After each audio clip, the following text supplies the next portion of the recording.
What is going on, everyone, and welcome back to the channel. Today I'm going to be doing my official 2021 NBA mock draft. This is, of course, including the new results that we've just found out after the official 2021 NBA mock draft, draft lottery rather, has officially, been done. A couple of crazy things happened there, but of course, I think the real big thing is, of course, the Detroit Pistons getting the first overall pick. I think this is absolutely great for Pistons fans. I think they really deserve this. And come on now, who else are they going to draft besides Cade Cunningham with the first overall pick? I think it's pretty obvious.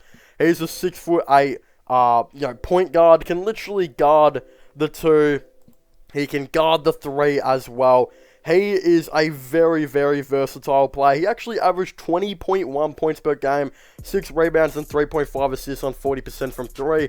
Of course, I think that playmaking will come over time in the NBA, but he's just a guy you just can't pass up. And considering he said now that he will not be practicing with any other team besides the Detroit Pistons, doing his draft workout, that's just insane. This guy, knows that he's going to be the first overall pick pretty much, and he wants to be the first overall pick, and he wants to be in Detroit. Like we've seen his Instagram stories, he said now that he can't wait to be a Detroit Piston. So I think that even pretty much reaffirms they are going to draft him with the first overall pick. So not exactly too much to really be talking about when it does come to him.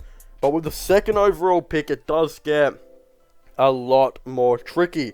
The Houston Rockets currently have the second overall pick, and I think they will take it in a really interesting kind of scenario, because there are, I think, 2 options it will come down to for the Rockets. They can even take Evan Mobley or Jalen Green. You can't really go wrong because both of those players are absolutely incredible. So whichever one you get, you probably will be, fine with. But I think there is one out of the 2 that I think is a lot better for, of course, this, Houston Rocket team.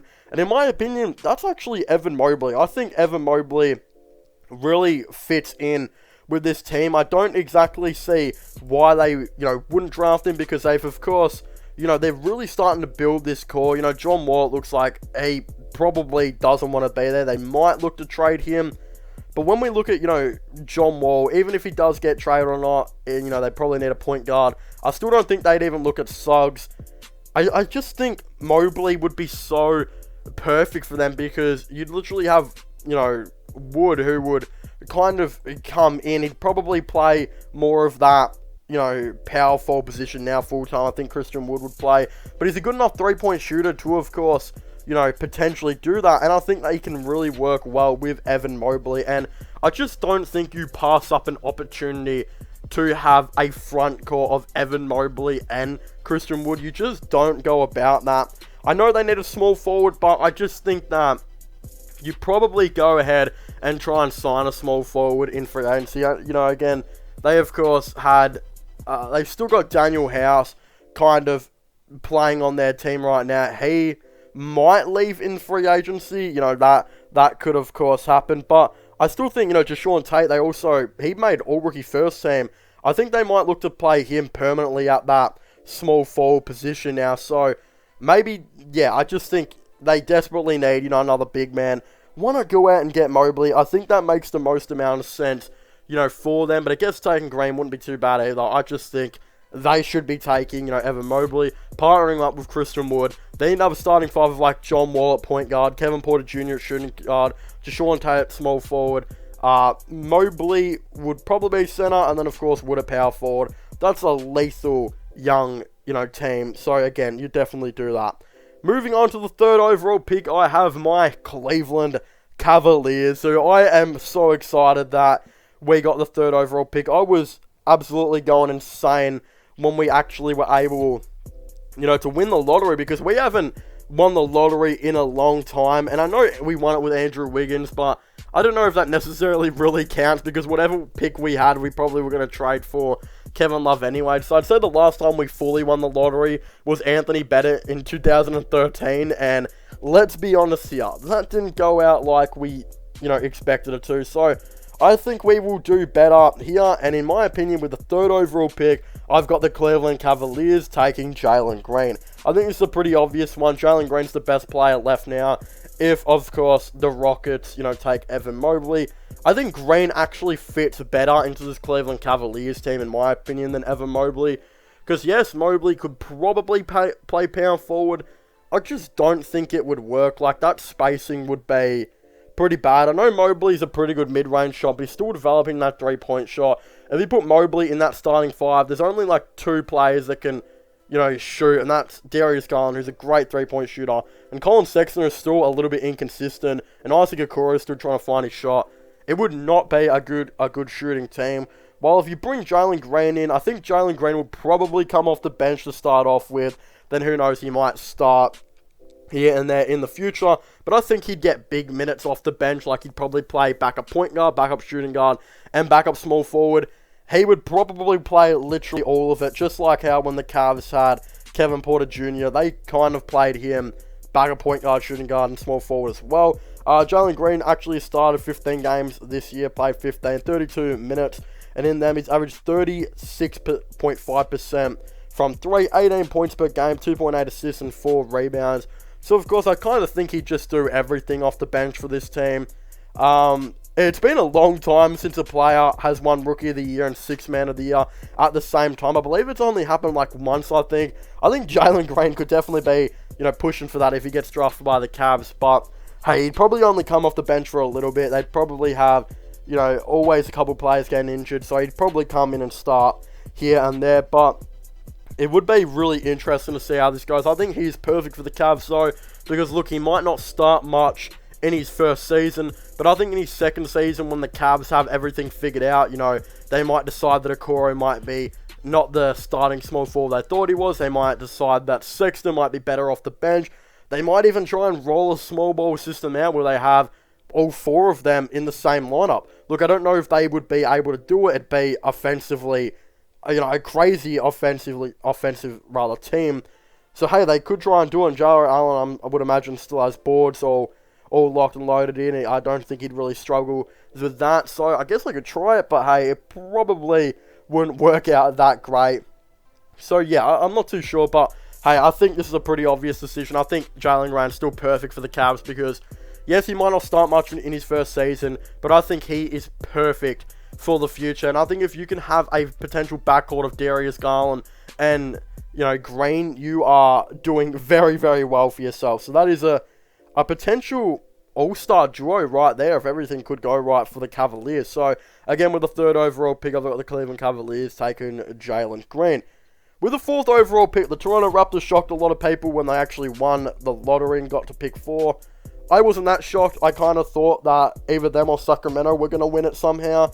I don't know why, but with the fourth overall pick, I have them taking Jalen Suggs. I think this is also another obvious pick, considering we know that, of course, it looks like a couple of their players are going to be leaving, more this year. Kyle Lowry, I think, will 100% be leaving. I don't think he's staying as a Raptor beyond this year. I think he'll either go to the Lakers, Heat, or Philadelphia 76ers. He'll go to one of them. I think they'll be in desperate need to bring a point guard on this roster, especially if they keep, wanting to keep playing Fred VanVleet rather at that shooting guard position, which I think they will want to. I think they really like him at the shooting guard. So if they like him there, you got to bring Jalen Suggs in. I think he would actually be pretty interesting to kind of see on this Toronto Raptors team.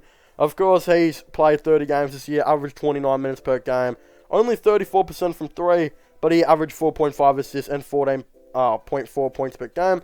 I think once he gets to the NBA, he'll improve his playmaking a little bit, in his second season or something like that. I think over time, it might take a little bit of time, but over time he will be, I think, a right player in the NBA, and I think he has a lot of potential. So, again, I think it makes a lot of sense for the Toronto Raptors just to say, hey, we know Lowry's probably going to be leaving. Whether they can get him to agree on a sign trade or not doesn't matter at this time. He will not be on the team next year, which means you got to, draft a point guard. I think you could reach for Davion Mitchell if you really like him that much, because he's more of probably a better defender than what Suggs is. A lot of people saying Mitchell's the best defender in the class, but I don't think you draft him at pick 4. I still think Jalen Suggs has too much potential to really go over. And again, I just think it's the obvious decision. So again, with the 4th overall pick, I've got the Toronto Raptors selecting Jalen Suggs. With the 5th overall pick, I have the Orlando Magic.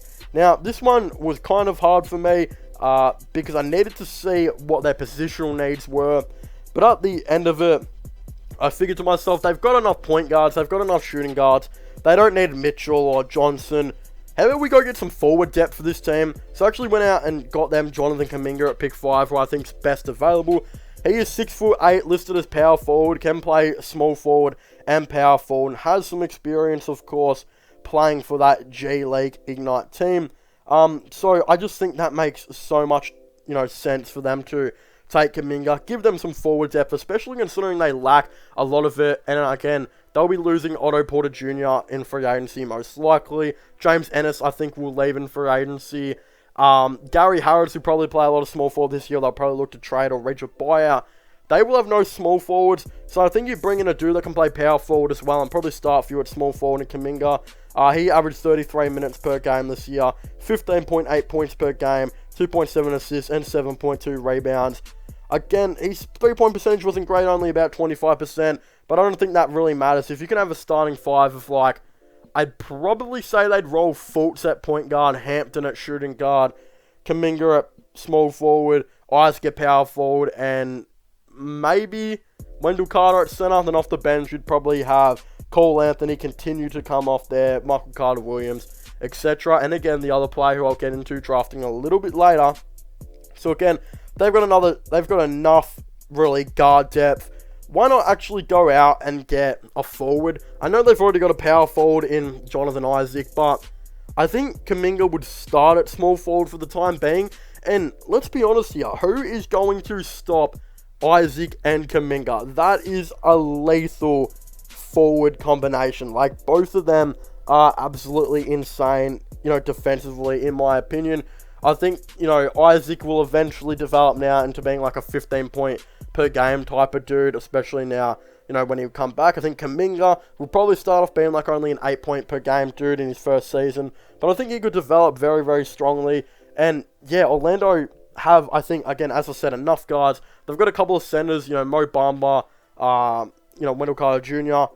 They don't really have any forwards though, so I think it's just a pretty obvious decision in my opinion. So again, with the 5th overall pick, I have the Orlando Magic selecting Jonathan Kaminger.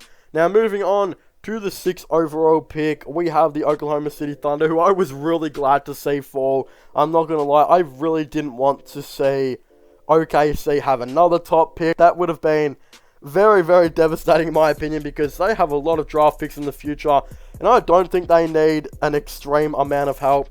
But I think this is actually if you're an OKC fan, it's not the worst result because of how much picks you have, but it probably was a bad result this whole draft because they had a chance to have pick 5 of the Houston Rockets if they fell out of the 4, and they chance to have, had the chance to have their own top 4 pick. But again, they didn't get the Rockets pick, and they fell down to pick 6. So you've had a pretty hard draft if you're an OKC fan already. But I definitely think they can redeem this by going ahead and drafting Scotty Barnes with the 6th overall pick. I'm really kind of struggled here because I honestly thought, hey, they probably need a point guard, right? They probably need Davion Mitchell, I think would be absolutely perfect for them. He would be really, really cool. But they just brought in Kemba Walker. So I think what they'll do is they'll try and improve Kemba Walker's, trade, stock rather, and get him to being the old Kemba Walker that we, of course, used to know. Then I think, they'll continue to play Teo Maledon as their backup point guard. And then I think once they probably trade Kemba next offseason, then they'll look to draft, a point guard. So I wouldn't exactly be too worried. So I'd probably take best available right now, who I think is Scotty Barnes. He is a small forward / power forward, 6'9".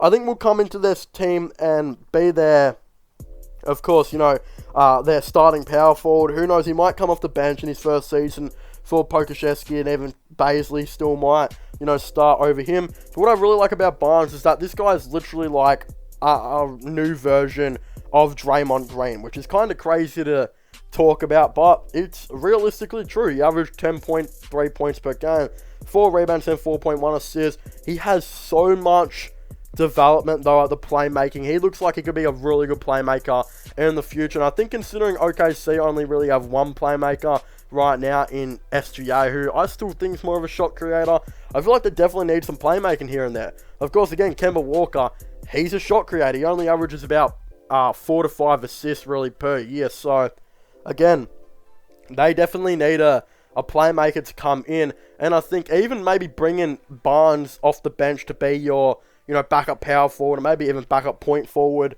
it is really going to be interesting. The other thing about Barnes, which is really cool, is he can actually guard 1 through 4. He can guard point guard, shooting guard, small forward, and power forward. So, he's a very versatile player. So, that's why I actually really like him for this OKC team. Now, again, I know a lot of you guys are Golden State Warriors fans who are subscribed to my channel. There's a lot of you guys out there.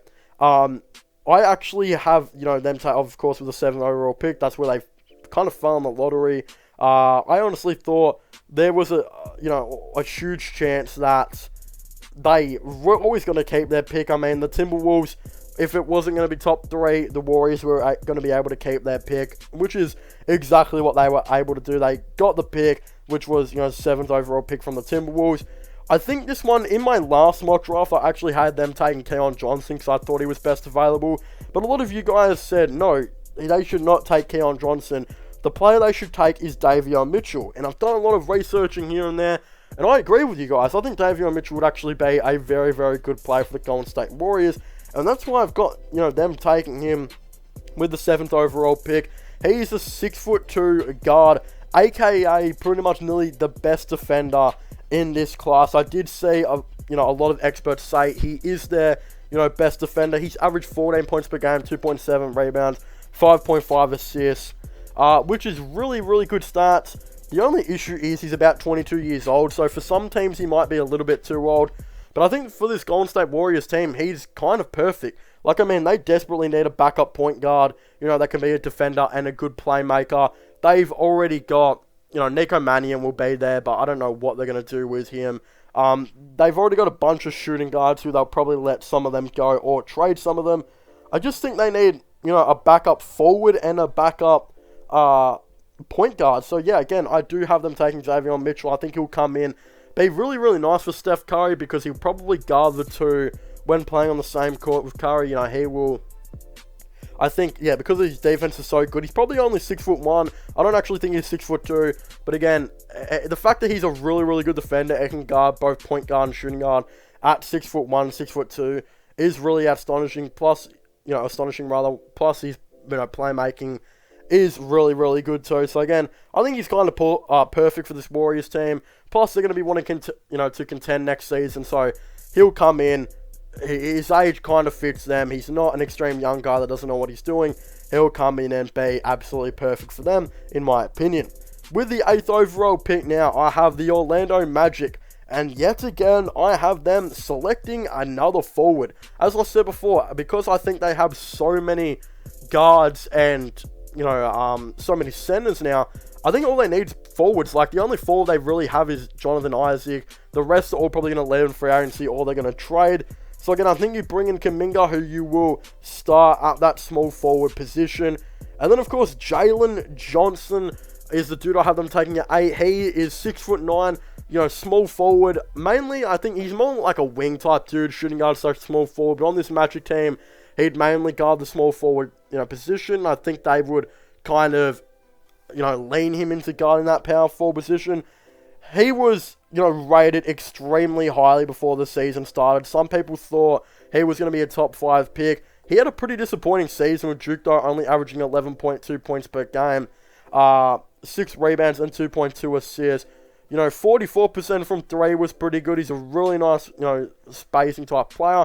But he's played a lot of shooting guard. But I think he needs to kind of, of course now transition into that small forward position, which I think he'll be able to do. And I think he kind of fits in really well with, Jonathan Kaminger on this Orlando Magic. He might only play around 15 minutes per game or something to start off the season. But hey, he's a very versatile player. As I said, can play shooting guard, can play small forward. And I think could eventually, if they got enough development under him, could maybe play some power forward. But if he plays power forward, the worry I have with Jalen Johnson is that he turns into a bit of a Kevin Knox type dude. A dude who was in college could be a very, very good shooter and has the potential to guard the power forward position, but was always too tall for the position that he wanted to play. Like, if we look at Kevin Knox, the dude is like, I believe, 6'9", and he is having to play power forward / small forward, but realistically, he kind of fits more of that shooting guard, being a dude that can just, catch and shoot all the time. But because he's so tall and not really fast enough, can't really play the position. So I had the same issue with Jalen Johnson, but I think his speed shouldn't exactly be too much of an issue. But I would worry out for it, if I was Orlando, the fact that he's probably maybe too tall to be playing that shooting guard position. And you don't want to have a rehash of like what happened with the Knicks and Kevin Knox. So how that all works will be extremely tough for them. But again, I think Johnson and Kaminger, you just got to take him. At pick 5 and pick 8, you don't go past it. I heard they're interested in Cavs' 3rd overall pick, but I just pray the Cavs don't trade that pick. I'd really like to see Jalen Johnson on the team. But yeah, I think they should take, of course, Kaminger at 5 and Jalen Johnson with the 6th overall pick. Moving on to pick 9 now. We have the Sacramento Kings. And with them, I don't think they should be really too picky. I've just got them taking best available, who in my opinion is Keon Johnson. I think Keon Johnson would actually be a pretty cool player to maybe see on this team. Of course, he would definitely play a lot of that backup shooting guard position. He averages 11.3 points per game, 3.5 rebounds, 2.5 assists, only on 27% from 3, unfortunately, so not exactly the greatest 3-point, percentage numbers, but I think he is best available, and I think if you can have 3 guards on your team that include Halliburton, of course, Johnson and Fox, you don't really go past it. Like, those are 3 very, very good guards. And I think they will be trading Hill next season. So, Halliburton will probably be starting at that, shooting guard position. But then again, I definitely think Johnson can probably learn to play a bit of that small forward position. Seems to be a right defender. And I think over time could maybe develop into being like that.